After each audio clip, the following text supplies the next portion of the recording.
I have unmuted.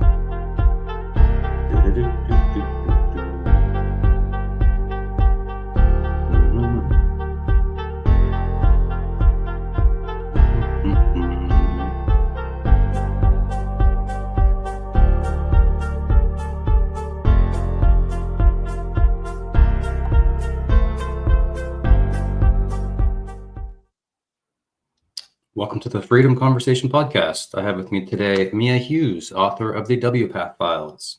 Hello, how are you today? I'm well, thank you. How are you? I'm good. So you're in Canada, just like me, eh? I am. I'm in Ottawa. Okay, cool. And you're in Nova Scotia? Yeah. Whereabouts? South Shore. Yeah.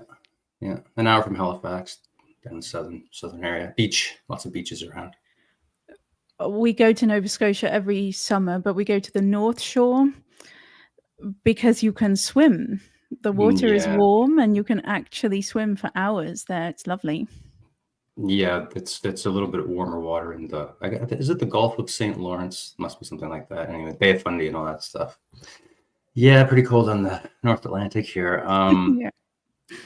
So before we jump into the WPATH files and a few things, I'm interested because you, like me and others, never even really got into this stuff or heard about all this stuff until around 2019, whatever. So tell me a bit about yourself prior to getting involved in all of this stuff. So I'm from England. I moved to Taiwan right after I graduated from university. Met a man from Ottawa. We actually got married and had our first child in Taiwan. And then we moved to Canada. I immigrated to Canada in 2010. And from 2010 to 2019, I was mostly a stay-at-home mother. I have a background in teaching, but I have 3 children. I was a stay-at-home mother. And for an embarrassing chunk of that time, I was definitely a bit woke. I leaned to the left politically. All of my friends that I made here became a little bit woke, and I just went along with things like trans women are women and all white people are racist, that kind of thing. And I didn't really buy into any of it. I wasn't militantly woke or anything like that, but I went along with it. And then in December 2019, I was on Twitter and J.K. Rowling tweeted in support of a woman called Maya Forstater, who had lost her job in the UK. She was a tax consultant. She'd lost her job because she had stated basic facts about human existence, like women are female and you can't change sex. She was involved in the gender debate and she lost her job. And an employment tribunal had ruled against her. She felt it was unfair dismissal, but the first level employment tribunal ruled against her, saying that her views that women are female and humans cannot change sex were not worthy of respect in a democratic society, which is obviously ludicrous in the extreme. J.K. Rowling tweeted in support of Maya at the day of the ruling. And I was on Twitter and I read JK's tweet and it was very measured and it was very reasonable. And I thought, I agree with her. This makes perfect sense to me. And then I saw everybody freaking out, calling her a TERF. And it was the level of vitriol that she endured on that day and has ever since was astonishing to me. And that's when I realized, I was going along with trans women are women because I couldn't see the harm. And on that day, I realized there was something far more than just be kind going on here. There was a complete all-out assault on reality going on. And from that very day on, I've been involved in the gender debate. I've been speaking on this issue. For the real no going back moment for me was when I discovered what's happening to young people in gender clinics. I was not in any way aware of the fact that young adolescents, teenagers were declaring themselves to be transgender, showing up at gender clinics, being put on puberty blockers and cross-sex hormones. On the first appointment, teenagers were having healthy body parts chopped off. That was something that was not even on my radar until after JK tweeted. And as soon as I found out that that was happening, I became completely obsessed with the issue, and I haven't gone back since. Yes, I've heard you tell that. That's why I made this little banner. It was December 19th, 2019. You say that when you read that tweet and bells started ringing for you. Me and millions of others, I think, Yeah. many Yeah. other people that day. Yeah, it's hard for me to pinpoint when I kind of got concerned also, but like you, I come from the far left also. I would say very far left, actually. So what's social media's role in all of this that we're going to start talking about today, do you think? In the gender debate, or the adolescent contagion? Well, everything that's in the WPATH files, there's a reason why all these people are doing it, why society accepts it. It's a mind virus, probably. We're going to get into some of that later, probably. And I wonder about social media's role as a major, what's the word? Reason, I guess, for all of this, right? Yeah, no question. I mean, if we talk about, first of all, the explosion of adolescents identifying as transgender, it's baffling to me that there are still people out there who deny the fact that it's a social contagion. If you take just the Tavistock Gender Clinic in London, which is the best to use because they had centralized record keeping, I think between 2009 and 2019, they saw a 5,337% increase in adolescent girls being referred to the clinic seeking medical transition. Now, that cannot be explained by societal acceptance. And, finally, all of these boys trapped in girls' bodies are finally able to come out and be their true selves. That's not what societal acceptance looks like. That's what social contagion looks like. If you take, I don't know, if you wanted to plot bulimia cases in the 1980s onto a graph, it would look exactly like the gender dysphoria one. If you put cutting or anorexia, any social contagion that you can think of that's happened in recent history, teenage girls have been at the forefront, the graph would look exactly the same. So I don't have a lot of time for people who are still in denial on this issue, because it's so blatantly obvious that that's what's happening. But if you look at, so we'll just proceed assuming that everyone accepts that it's a social contagion. Now, the role of social media in that cannot be overstated. I mean, the bulimia, the anorexia, those contagions happened pre-social media, and they were bad enough. I mean, bulimia was entered the Diagnostic and Statistical Manual DSM-3 in 1980, and from that point on, there were almost no recorded cases at all. And by the mid 1990s, there were, I think, 30 million cases worldwide. That was a serious contagion. But in the social media world, things spread. An idea, a behavior, an idea, an emotion can go viral as quickly as a tweet can go viral. It can go around the world in a day. Yeah. So you see the contagion, the very idea, you've got the idea that if you hate your body, could be a sign that you are transgender, could be a sign that you were born in the wrong body, you have a mismatched gender soul inside you.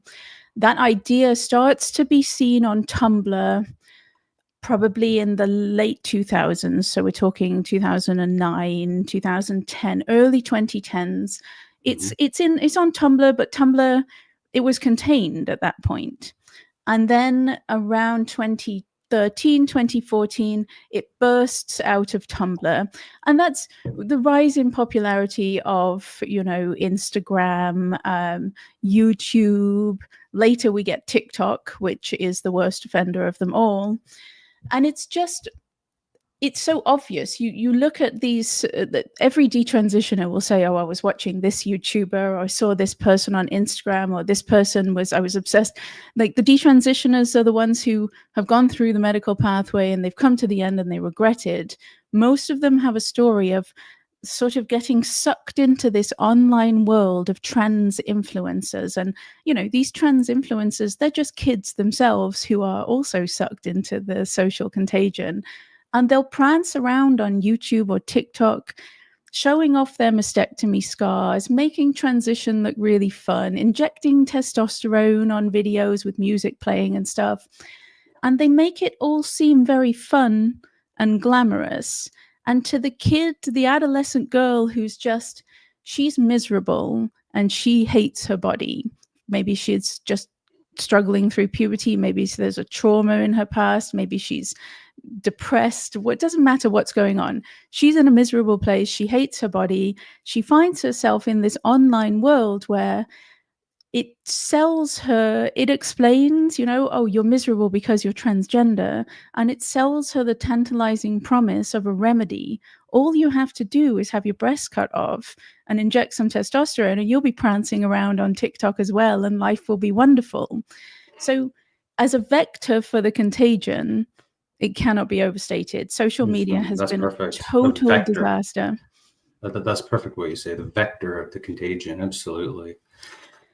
Oh boy. I mean, there's more to it than that, though. Just a little bit extra, in that I would say when there was a contagion of bulimia, nobody celebrated it. Nobody was out there marching in the streets, demanding the right for people to make themselves puke after they eat. Nobody celebrated it. Nobody vilified those trying to help the women who had bulimia. Same with anorexia, same with cutting. Nobody glamorized these things. And I think social media plays a role in this bizarre mass psychosis that we've got going on at the moment, where so many people support what's happening to these adolescent girls and boys as well. Boys are being harmed by this as well. So many people celebrate what's happening to these young people, and not just celebrate, but they form mobs online on social media, and they attack people like me who oppose it.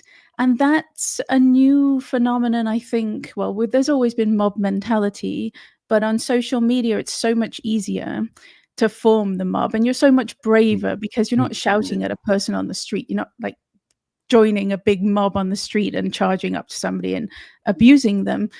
You're just forming a mob online and viciously trying to ruin this other person. So it's propped up by the mob mentality, I think, and the culture war and the us versus them nature of social media as well. Oh yeah, I think there's a lot of forces at work to prop this up, and a lot of money as well. So there was email leaks, right? And a Zoom panel that was leaked of these people, the things they're saying, and I hesitate to use the word people, because I'm not sure if a human can behave that way. But we have to dig deep to understand, to dig so deep to try to come to grips with what's happening. So let's talk about the leak. This is the beginning of the beginning, of the WPATH file journey. What happened? Right. I mean, it's always so complicated. I've spent so long thinking about it, reading about it, writing about it. So it's, first of all, the World Professional Association for Transgender Health. That's WPATH. This is the organization that sits at the core of this medical scandal. It's been around since 1978. It's presents itself to the world as some kind of professional medical association. It most definitely is not. It's just a trans activist group, many and armed with syringes and scalpels, basically setting the guidelines to be followed in gender clinics around the world. Europe's now pretty much abandoned WPATH, but we still follow them here in Canada. So I could tell you something actually about that there's a new gender clinic 2023 or 2022 in Nova Scotia. Here we got one now, and there's 2 surgeons on the website, and they brag that they were trained at WPATH, and I'm like, excuse me? Anyway, please continue. I remember that gender clinic opening, actually. To me, I think I drew a comparison. It's the obvious comparison, but with lobotomies. It's like opening a lobotomy clinic in the late 1950s when most of the world reviled the procedure. That's what Nova Scotia did, opening their specialized gender affirming care clinic Yeah, and they'll in the pay. I dying read. days of Yeah. the scandal. Oh yeah, and it says, in Halifax or whatever, you can't get some of the more complex surgeries and so forth, but we will pay for you to go to Montreal to get them done. So there's just money after equipment and staff, and it's just like, meanwhile they're complaining about anyway. Yeah, no, Yeah, go ahead. I mean, we in Ottawa, we also have a new gender clinic, and it's that we're offering. I think we're offering vaginoplasty, the inversion of the penis, but I think we might even be now offering phalloplasty, which is the most ghoulish crime medicine has ever committed, and that's when they strip the skin and Yeah, I've flesh seen the of a pictures. forearm and Yeah. fashion it into a penis-like shape and sew it onto a woman's groin. But what you're saying about like the money, this is taxpayers' money. This is not a profit driven, consumer driven model like the US where people are raking it in. We have socialized healthcare. This is taxpayers paying for it. So I don't believe there's a financial motivation at all with these people. They are actual true believers in the purest of Yeah. sense. They Yeah. are fully signed up they're on an ideological quest to make the world a better place. And this is how they've chosen to do it. So WPATH, I lay most of the blame on the shoulders of WPATH for this because that's cult headquarters, I suppose. They are an entire organization of true believers, and they push this particular model of so-called healthcare, which just destroys the health of everyone who comes into contact with it. But we got these leaked. I was writing for Michael Schellenberger at the time, and Michael was given a bunch of leaked, it's like the messages from their internal messaging forum where they'll talk about particularly difficult cases where they don't really know what to do with these patients, and so they'll post about it in the forum, and then a whole bunch of people reply giving advice. And it was very interesting. It's a very interesting window into what's going on inside WPATH because it's hundreds of pages of messages, and the general gist of it is the patient is very mentally unwell and wants a very invasive, life altering hormonal or surgical medical intervention. And the person says, I don't know what to do. And then every single time, a whole chorus of people just come along encouraging the medical transition. It doesn't matter if this guy has schizophrenia. It doesn't matter if he's got major depressive disorder and hasn't changed his clothes in 2 months. Like, every single person deserves to have the hormones and surgeries in this forum. Nobody ever shows any caution. Nobody ever questions, is this going to make the person's life better? There's none of that. And that's precisely WPATH. In the world of WPATH, if you say you are transgender, then you are transgender. That's it. There's no questions. You can't even question it. You can't even ask, why is this person come to the conclusion that they are transgender? That is off limits. That's transphobic. And if a person is transgender, then it is their human right to access hormones and surgeries. That's the mindset. And if you can't, you've got to understand that that's their framework. That's their mindset. That's their mindset, and that's ethics to them. The guiding principle of medical ethics in the world of WPATH is autonomy. The autonomy to do whatever you want with your body if you so desire. Whereas medical ethics to most people would be first do no harm, which would rule out all of these procedures. But they don't live in the same world as us, and you've got to put yourself in the mindset of the true believer if you want to understand how they could possibly live with themselves doing what they do. Yeah, I'm just going to turn on the lamp. It's just right here. It's getting a little dark here today. I think we're getting a storm. Just stand by. 10 seconds. Sorry. Live streaming. I can trim this out. A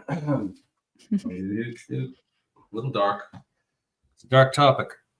Oh, I have the light on. It certainly is a dark topic. Oh my God. Okay.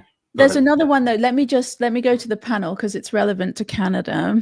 So that's the messaging, but then we got this leaked panel discussion as well, and it's I think 6 WPATH prominent WPATH members, and one of whom is Dr. Daniel Metzger, who is an endocrinologist at BC Children's Hospital. And Metzger says some of the most remarkable things in the entire WPATH files, as far as I'm concerned, because it's a whole discussion about the difficulty of consent in these children. You know, bear in mind the treatment that we're talking about. Puberty blockers followed by cross-sex hormones pretty much certainly leaves a young person sterile. They cannot have children. And then what comes later is the removal of body parts, the reproductive organs, and the So do those healthy drugs help people go to surgery? Because surgery is so scary, like in my mind, right? It almost be like, well, maybe I don't want to have that surgery, or going to the dentist, I get so scared. It's but to me, it's like if you're taking all these puberty blockers and the cross-sex hormones, is there some other effect that numbs people to reality in some way? That they're about to go chop off the penis? They don't. Okay, the kids don't. The kids, the doctors, the parents, pretty much nobody in that mad world over there really truly understands how powerful these drugs are. And so there's many layers to it. First and foremost, you've got to understand that the reason that they came up with the idea of blocking puberty is because in the 1980s, it's the Dutch that started this whole thing. And in the 1980s, the Dutch did a follow-up study of the first wave of adults that they had tried to do sex changes on. And the adults, they're pretty much all men, and they're not happy because they don't look like women. They don't pass. And so the Dutch, instead of hanging up their lab coats and saying, okay, this experiment was a failure, the Dutch decide, we'll do it to children instead. We'll take these children, and before the hormonal surge of male puberty, we'll block that. So then the permanent changes of testosterone won't occur. And then when these young people become adults, they'll look more like women. That's the very foundation of this experiment. Think about how dark that is. You failed with adults, so instead of stopping, you turn your attention to children. It's very dark right from the start. But then another many interesting things spiraled out from this. First of all, they start blocking the puberty of the boys. The first wave of kids come through and they notice that there's a big problem. When the boys want to get their penises inverted, because, you can't be a girl with a penis, so you get to being, 18 years old and you got to get rid of the penis. They use the penile tissue to create the fake vagina. They line the wound with the penile tissue, but the kids never went through puberty, so they still have very undeveloped genitals. There's not enough penile tissue to line the cavity wound that they call a vagina. So then they have to start harvesting tissue from other parts of the body. So they'll take it from the colon. Whoever came up with that, I cannot even imagine, but so they'll take a section of the colon and line the wound. And at no point asking themselves, are we mad for doing this? Is this insane? They'll take from the peritoneum lining. In WPATH files, I even included a study where they are experimenting with using tilapia fish skin to line the cavity wound vagina because they blocked the puberty. The penis didn't develop. They don't have enough tissue. So they're just Frankenstein-style surgeries to make a bad job even worse. And then in the original cohort that went through, they killed one of the kids because his penis didn't develop. So they had to use a section of his colon.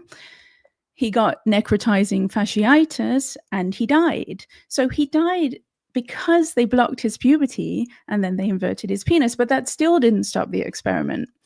And then the contagion starts, and the contagion is mostly adolescent girls. What benefit is there to blocking their puberty? They don't have the hormonal surge of testosterone that is irreversible. The idea was that puberty blockers would prevent the need for mastectomies, double mastectomies.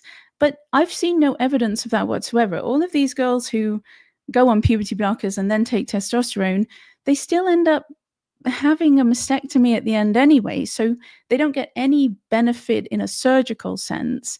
And one of the biggest hurdles to passing for these girls is height.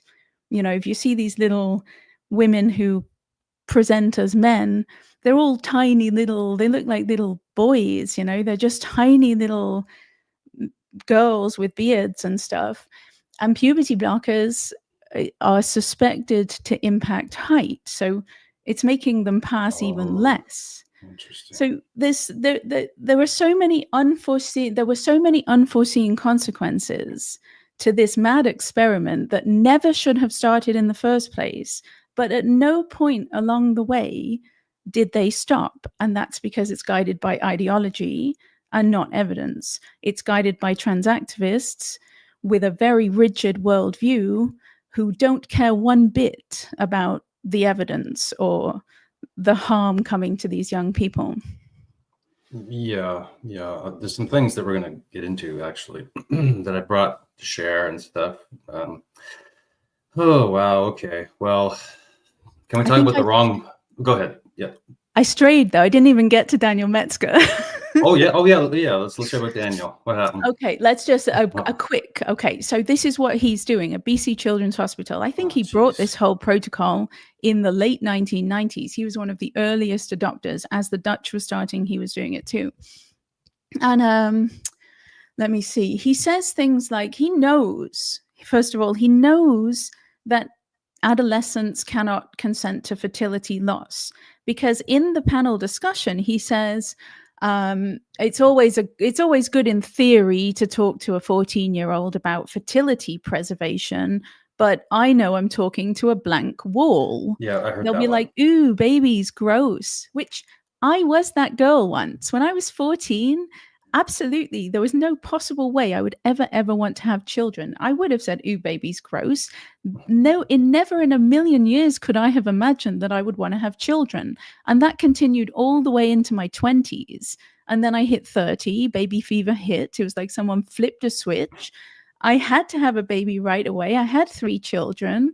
I became a stay-at-home mother, breastfeeding, baby wearing, co-sleeping, homeschooling, all the rest of it, because nobody robbed me of that chance to grow and mature. And so Metzger, when he says it's like talking to a blank wall, that to me says he knows everything I know and he knows everything that the rest of us know. And yet still he does it. And there's a little line in there. He says something like, "But we just want them to be happy." You know, just want, like, forget about their future. We want this teenager to be happy right now. What kind of madness is that you allow a teenager, you give a teenager what they want at the expense of all of the future versions of themselves that they could grow and mature into being? And he talks about a study where there's 27% of the kids who went through this whole thing regret their fertility loss or something like that, regret the fact that they cannot have children. You know, so he's aware that there's significant regret, and he said he sees it in his own patients. They come back in their 20s and they've met someone and they want to settle down, and the most callous line in all WPATH files, he says to them, "Oh, the dog's not doing it for you anymore, is it?" Meaning they were 14. They thought they'd always be happy with a dog. What 14-year-old wouldn't? They get to their mid-20s and they meet someone and they want to have kids. And the person who took their fertility from them says, "Oh, the dog's not doing it for you anymore, is it?" Oh man, I'm just holding my tongue a little bit. Jesus Christ. So should we talk about the wrong body? Sure. Mind virus, that you're born in the wrong body? And maybe like the trans spirituality, trans psychology, a little bit, because this interests me. It's very weird. The idea. So what they had to do, if the reason why there are many reasons why somebody would come to the conclusion that they are transgender, that somebody would adopt a transgender identity. One of the most controversial and probably the driving force behind this movement, in my opinion, is a paraphilia called autogynephilia. And that is men who are aroused by the fantasy of becoming women. They're turned on by it, it's erotic to them. And this is most men who seek medical transition. They are autogynephilic men. They're not the, effeminate homosexual males that most people imagine. They're the ones who have an erotic motivation. Now, if you want to build a civil rights movement, you on a paraphilia, you're going to fail, right? Like, nobody wants to think about that. You can't ask the public to affirm and welcome these autogynephilic men into women's spaces and celebrate them and everything. It's just not going to work. People don't want to deal with paraphilic desires in that way. So they did a brilliant thing, really. All credit to them. They just decided autogynephilia doesn't exist. So anyone who says it exists will just ruin them, viciously persecute them until nobody ever talks about autogynephilia. They did that first of all. And then they just come up with this sanitized version of what it means to be transgender. It's a gender identity. Everyone possesses one. It's like a gender soul. And some people are just born with this gender soul that doesn't match their body. And it's very painful and it's very difficult to live with. And we must feel really sorry for these people. And it's perfectly natural. It's perfectly healthy. There's nothing you can do about the gender soul. So therefore, you must give them hormones and surgeries. That's where you get the wrong body narrative. That's where you get the magical thinking. That seems like an easy one to me. Like, some of the stuff gets really, really, really arcane, esoteric, dark. But this seems like an easy one to not believe. Just say, like, this is the body, man. It's okay. It's okay. And you feel like, oh, I'm in the wrong body. You can say, no, it's okay. Even if you feel that way, darling, little Johnny, even if you think that way, this is your body. It's okay. You can have bad feelings and keep your body how it is. This is not a good counsel for children. No, let's go chop them up. Again, none of this could have happened without the absolute viciousness of trans activism. None of it could have happened without cancel culture. So we were already in the nightmarish world of woke cancel culture, where you could be destroyed for the wrong comment, expressing the wrong belief. We were already there when they launched their born in the wrong body trans kids. Like, the very idea that there's such a thing as a trans child is madness. That is your gender soul. That's your wrong body narrative. That's the only way you could have a transgender child, is if you believe in this gender soul trapped in the wrong body. And it's an idea that could not possibly have taken root had we been allowed to discuss it. They forced it upon us, and they absolutely ruined anyone who questioned it, so that it just people just didn't want to look at it. They didn't want to consider it. And then, they did a remarkable job starting around. Jazz Jennings was on Barbara Walters in 2006 or 7, I can't remember. And there were 3 other supposedly trans kids, no such thing, but these mythical trans kids. And the way they portray it, there's soft music, and it's so inspiring that these parents are letting their kids be their true, authentic selves. And the average person maybe thought, that's a bit odd, but okay, how lovely. And then they just bombard us with the exact same formula every single time. The poor kid who and they're always laden with stereotypes. There's nothing more to it than stereotypes. You've got the little boy who likes ballet and wearing princess gowns and playing with Barbies, and then they just take this enormous leap, and he's a girl, and his parents are raising him as a girl, and nobody ever grapples with the reality of it in any of these shows, in any of these articles. Like, articles come out in the newspaper. It was a really solid campaign from 2006 all the way up to, I would say, 2014, 2015. They laid the groundwork pushing this concept of trans kids. But I do believe that the reason that they did this is because if there are trans children, then it's not a fetish. It's not a There you go. paraphilia. It's not sexual Yeah. deviancy, because look, there are these sweet, innocent trans kids. So the trans identified men who are driven very much by their erotic desires, they get to deny the existence of their paraphilia by pointing at these sweet little kids. Almost all of those so-called trans kids are just future homosexuals. Almost all of them, certainly the boys, would just grow up to be gender nonconforming, so-called gender nonconforming homosexual men, if we would just let them and not interfere and lie to them and sell them, a whole bunch of false promises. So no, I'm working on an op-ed right now about a campaign in London, Ontario. There's like this battle going on the buses. Like, there's an ad campaign. One group put the brakes on medical transition for minors. That's their ad campaign. And then the trans activists responded with this insane campaign. And one of the messages is, believe kids when they tell you who they are. Yeah. What sort of lunatic believes a child who, when the child says something insane like that? Like, these kids, they believe a fat man comes down their chimney and delivers presents every December. They believe that there's a fairy who goes around and takes their teeth in exchange for cash. Like, you know what I told my mom one time? And she always tells this story, and it's embarrassing. I told her I wanted to be a bank robber when I was 5 years old. Listen, what if she, said, yeah, let's figure that out for you.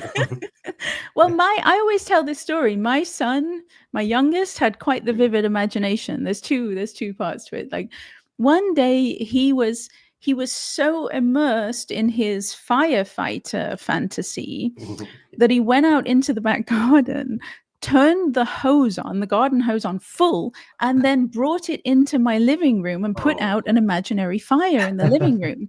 Now, these people in London, Ontario are suggesting that a child of that mentality, who is spraying a living room with a garden hose to put out an imaginary fire, thinking he's a firefighter, if he told me he was a firefighter, I'm supposed to believe him, because you believe kids who, when they tell you who they are. Like, they've forgotten everything that we know about child and adolescent development, and basically everything we know about what it means to be human. They're completely detached from reality. Yeah. Psychologists for generations are going to be studying this, I hope, because that would mean it would be over. Oh, I have no doubt it will be over. I can't see the end yet. I really, really can't see the end. I can see the end of the child, the adolescent medical puberty suppression experiment. I can see the end of that. That's coming. The whole idea that there's such a thing as a trans child, you see, to get rid of the concept of the trans child, you have to get rid of the concept of the trans adult. Okay. So we'll get into this later, but Religion of the Ultra Woke, Transcendence, and the Terracine Movement of Martine Rothblatt. So anybody who knows anything about that, stay tuned.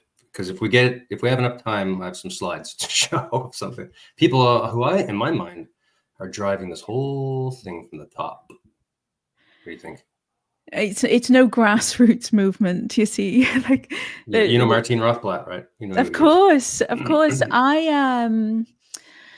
I read last year before, a few years ago, I read his book, The Apartheid of Sex, because it's it's basically the blueprint of modern transactivism. I think it was published in 94. Okay. I would say like this movement itself began in the late 1980s, where they really started. Rothblatt was there and a whole bunch of powerful people who identify as trans. I always used to think that it was mostly powerful autogynephilic men, but I've since in researching it come to understand that there were some women involved as well. But Rothblatt wrote the blueprint for modern transactivism. If you read his book, The Apartheid of Sex, it is basically everything that modern transactivism is. Like this whole idea of obliterating the concept of male and female. There's male lesbians in there. There's, there's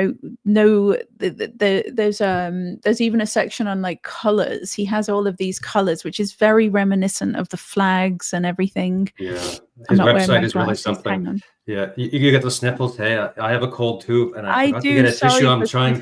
I know. No, I have my everybody's sick. It's okay.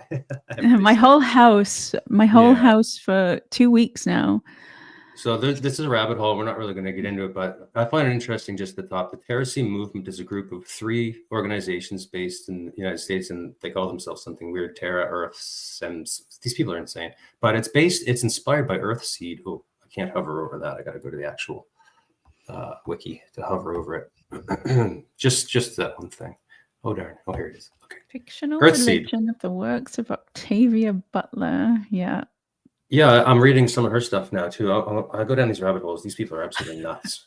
Earthseed is a fictitious religion based on the idea that God is change. Well, that would be Buddhism, right? And that's okay. But they're ripping off these great ideas that are actually interesting, and hijacking them. I'll end the share anyway of that particular insanity.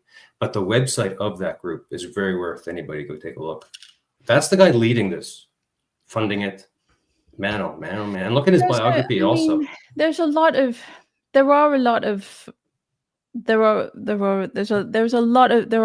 elements to this, I suppose. Yeah, Rothblatt and his gang are one element. I mean, the Pritzkers, the Pritzkers.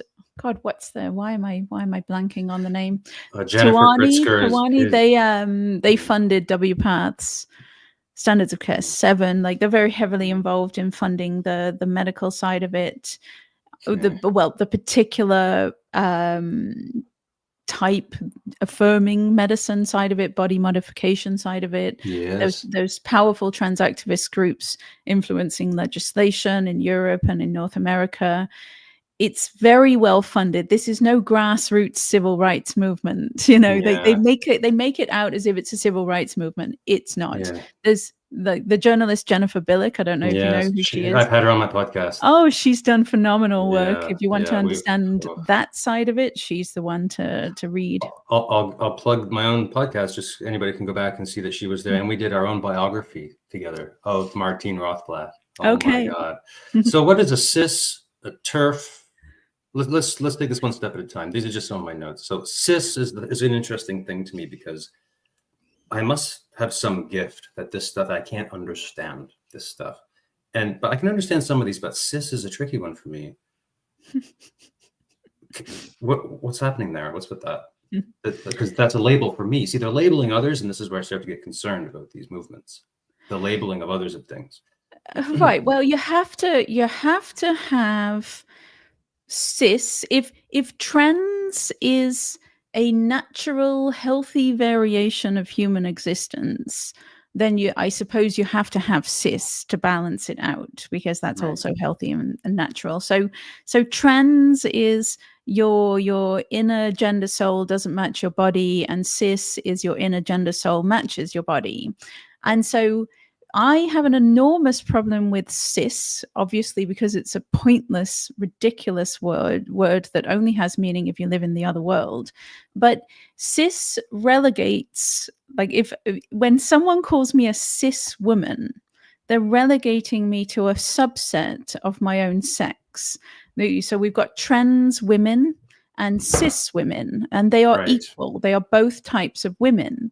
But that's frankly absurd when you look at because then if you ask them, well, what does the word woman mean? You've got cis women and trans women. So what does the word woman mean? And they're like, well, anyone who identifies as a woman.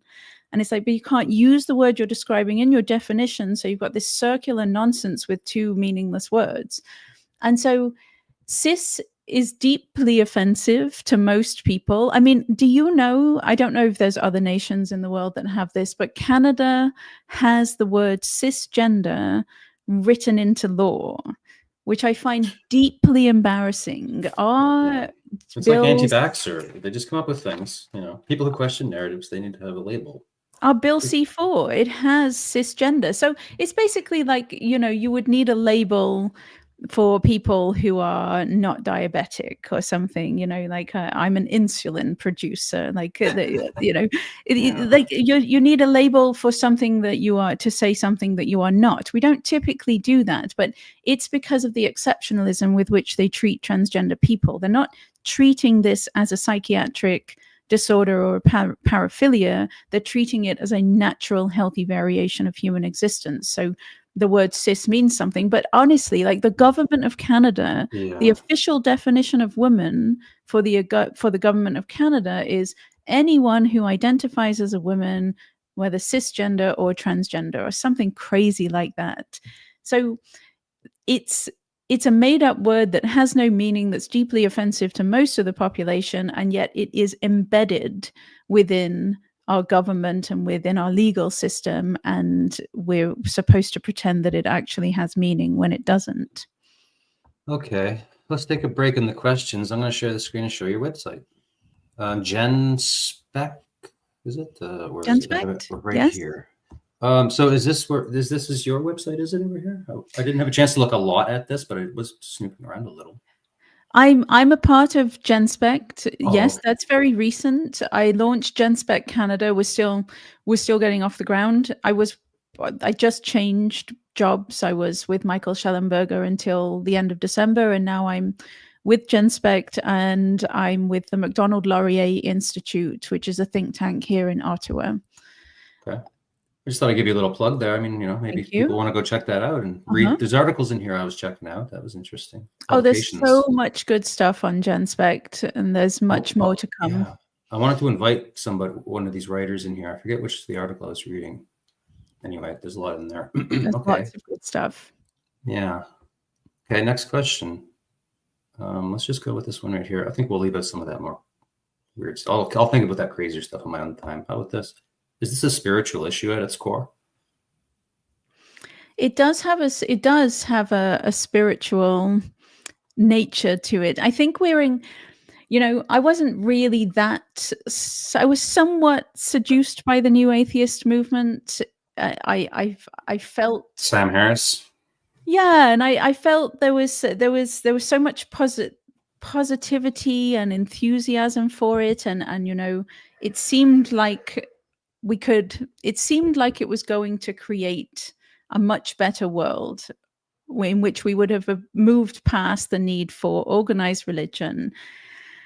And I don't know, I think it's not quite gone as everybody hoped, in that I think humans have a desire, an instinctive need for some kind of spirituality, some kind of belief in a higher existence or something, because the void that was left by religion has just been filled with the woke religion, and you can't really describe it as any other.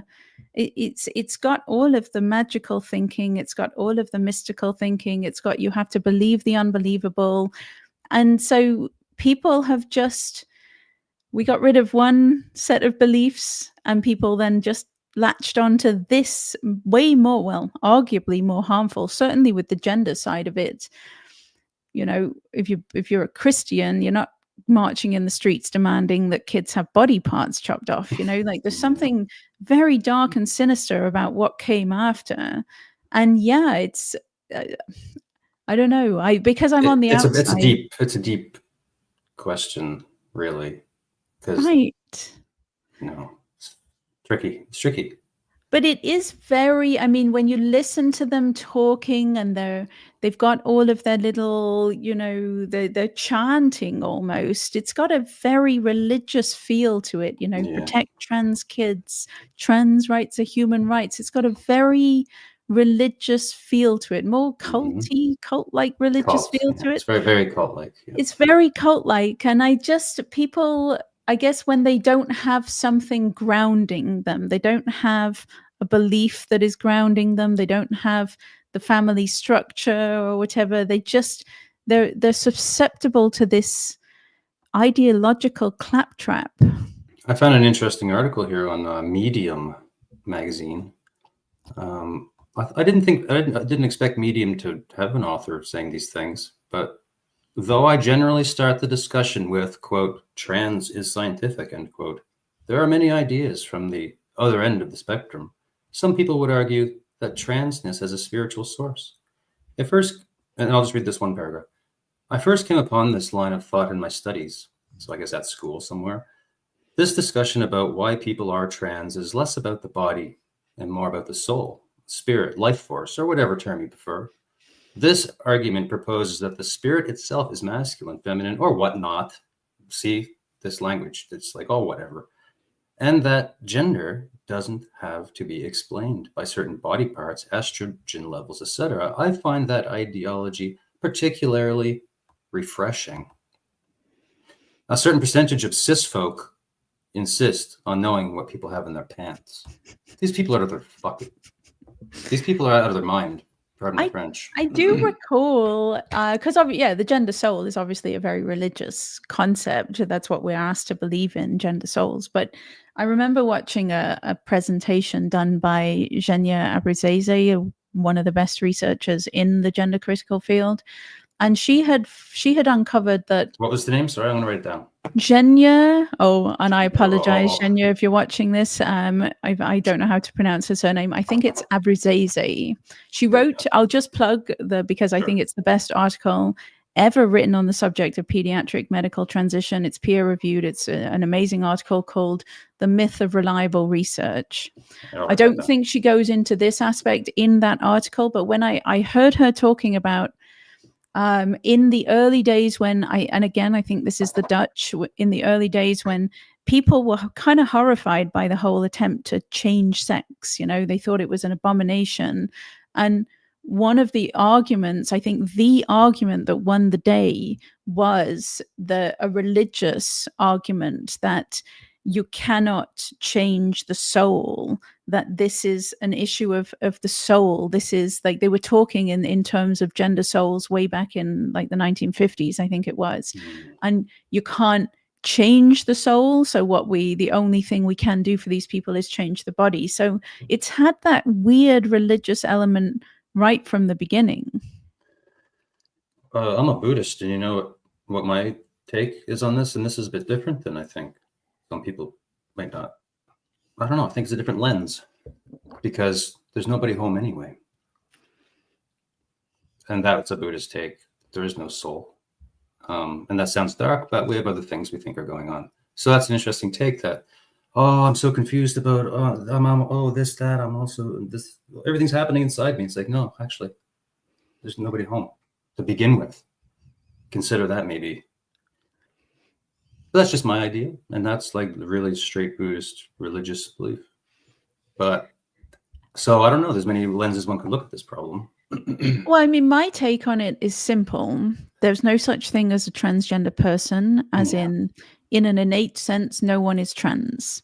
There's no trans kids, there's no trans teens, there's no trans adults. No one is trans. What we have done is we have at this time and in this place, we have created a type of person that we call transgender. It used to be transsexual. And we have made it a way to be a person. There is a label trans.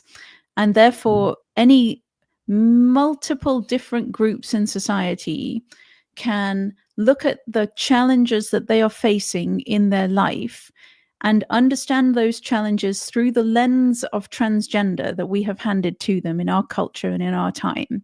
And so you can be an extremely gender nonconforming homosexual suffering from homophobia in the world, and you're internalizing it and you are unhappy, and we hand you the lens transgender and you look at your life through that and you come to the conclusion that you are trans. You can be an autistic adolescent who does not fit in. You don't understand why you can't connect with your peers. You don't understand why life is so difficult. We hand you the lens transgender. You look at your problems through that lens. You come to the conclusion that you are transgender.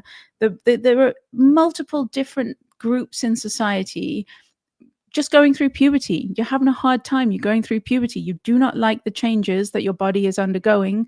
Society hands you that lens of transgender. You look at your life through that lens. You come to the conclusion that all of your problems are because you are transgender. But the problem is, when you come to that conclusion, you then find yourself in the hands of a medical world that has lost its moral and ethical compass, that is on an ideological quest that is not grounded in reality at all, and you end up on this brutal medical treatment pathway that very likely will end in regret. So it's a culture-bound syndrome. It's a cultural phenomenon, just like multiple personality disorder in the 1980s. Bunch of women going through a hard time, postpartum depression, all sorts of anxiety, whatever. They were handed the lens of multiple personality disorder. They looked at their lives through that lens. They came to the conclusion that they had multiple personality disorder, and then their lives were basically destroyed, and they destroyed the lives of everyone around them.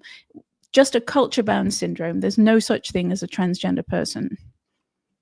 Okay, well, we've gotten close to an hour, and I guess we'll start to work on our little wrap up here. I've been doing a little bit of research into culture, philosophy, transhumanism, and other topics. I'm trying to get my head wrapped around what's going on around me. Let me share this screen right here first. Share this tab. This man here is Jean Baudrillard. He's a philosopher. He's dead now, but he's a modern time. He was here when the internet was here. He came up with a term called hyperreality.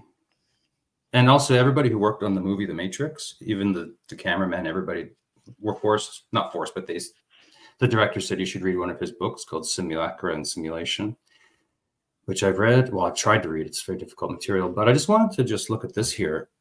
Oops, just the first paragraph. Sorry, I'm going to zoom in a little here. I'll just read it. Hyperreality is a concept in post-structuralism that refers to the process of the evolution of notions of reality, leading to a cultural state of confusion between signs and symbols invented to stand in for reality and direct perceptions of consensus reality.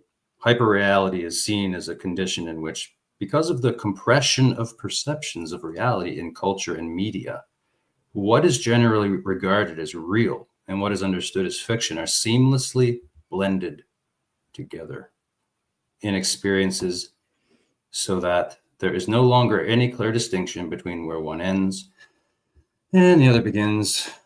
And then anybody can go ahead and start reading about semiotics, about how signs and symbols affect your reality and all this stuff. It's a rabbit hole. They got all the little pins and flags and colors and things. It's all just one big mishmash of absolute insanity. And anyway, so I thought that was interesting to bring up as a kind of like, here we are in the hyper reality. There's no other way to look at it. This is why people dig deep and bring up like the devil or whatever. Like, I'm not a Christian, so I try not to go that far, but I have to dig so deep to try to understand what's going on around me. Sometimes I have to go to that level and think, what did the Bible have to say again? It's like, to me, there's something, there's evil afoot. Yeah. Let's just be honest. There's evil afoot with this somewhere here. Anyway, so that would be just my take, I guess, 10 cents on this. But anyway, thanks for coming. Thank you for having me. Any final thoughts, or like, what are you up to lately, or other? I see you tweeting things about Women's Day coming up. A little bit of what's up? What are you up to these days? Well, 2025 is the year that I decided I would focus on Canada. That's why I had a change of jobs. I took the position with the Macdonald Laurier Institute, which is a think tank in Ottawa, which means I'll get to write specifically about all things gender related in the context of Canada. then GenSpec Canada, I'll be getting that up and running, and that will be more focusing on education and what's going on in our schools. And then the October Women's Month, that whole thing was just spur of the moment. It came about at the end of last year, when I read about the mayor in the town of Emo in Ontario, who had refused to declare June Pride Month, and the local Pride group brought a human rights complaint against him for discrimination, and then the Ontario Human Rights Tribunal ruled against him, declared that it was discrimination not to do Pride Month. And so I thought, why not do Women's Month? We could designate the month of October as Women's Month, and then we could all ask our municipalities to fly. We've been using the suffragette flag, which is green, white, and purple. This is kind of the suffragette 2.0. So we thought we could ask for our flag to be flown, perhaps signs around town saying woman, adult, human, female. And then if they refuse, is that discrimination? It's more just to show the double standard, why should there be Pride Month?